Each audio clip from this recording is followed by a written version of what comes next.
I remember looking at a really interesting data set right on the back end of the Great Recession when we had recovered most of our employment. And what it showed was that though over that period of time, a lot of people had become unemployed and then a lot of people had been reemployed, there had been this really fascinating shift in terms of age demographics. What had happened during that time was that the percentage of older workers, or the percentage of older Americans in the workforce, had dramatically increased, whereas the percentage of younger Americans in the workforce had plummeted. You'd essentially seen this shift of young people in the workforce coming out and older people going in. And the sort of long-term data here is pretty frightening, right? Between 2000 and 2018, workforce participation rates for those ages 16 to 19 fell from about one half of the population to one third. That's stunning in an 18-year period of time. And we know it just got worse during the pandemic because we saw, again, a bottoming out of summer job opportunities for teenagers. And so I wanted to focus and I'll ask this to the panel and maybe direct it initially to you, Mr. Beard, but then open it up to others. I want to talk about barriers to employment for teenagers and for young workers, because it's those early work experiences that set the platform for later success. And we just have a stunningly fewer number of kids who are having those positive workforce experiences when they're teenagers. And if you have these barriers later on in life, they're just compounded by a lack of exposure to the workforce and to job skills when you're in those early formative years. So are there specific things we need to be thinking about in order to overcome this pullout of the workforce of teenagers?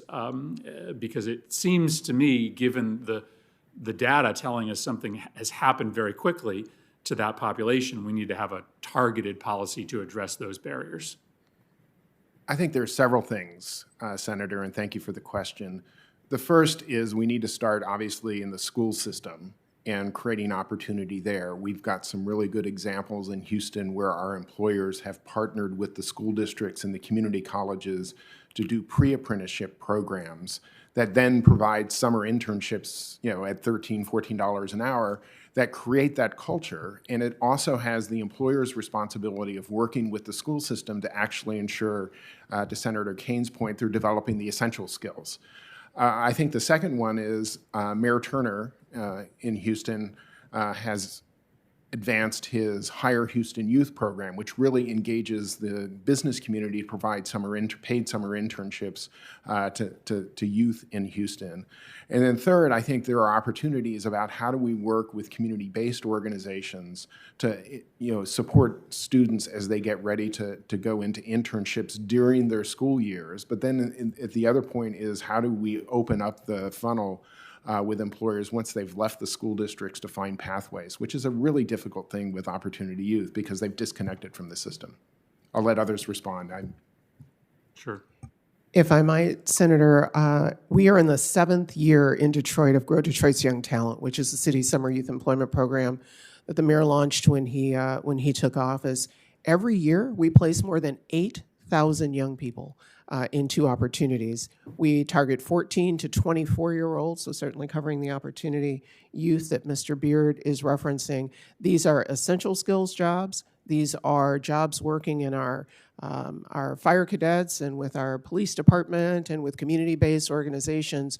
We think it is an essential way to ensure that the pipeline of talent of young people are engaged and, more importantly, have relationships with local employers so that over the long term, they have an opportunity baked into their future.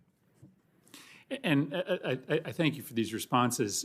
This intentionality about making sure that young people have those experiences, which does often involve some amount of subsidy, I think is required in a economy where so many more older workers now need to stay in the workforce longer. You'd love it if the private sector had the solution for these kids, but ultimately with so many folks needing to stay in the workforce longer in order to make sure they have enough for retirement, in order to make sure they have food on the table, we're going to have to be a little bit more intentional in the mechanisms by which we use, sometimes using subsidy, to get those kids those skills they need early on. Thank you very much, Madam Chair.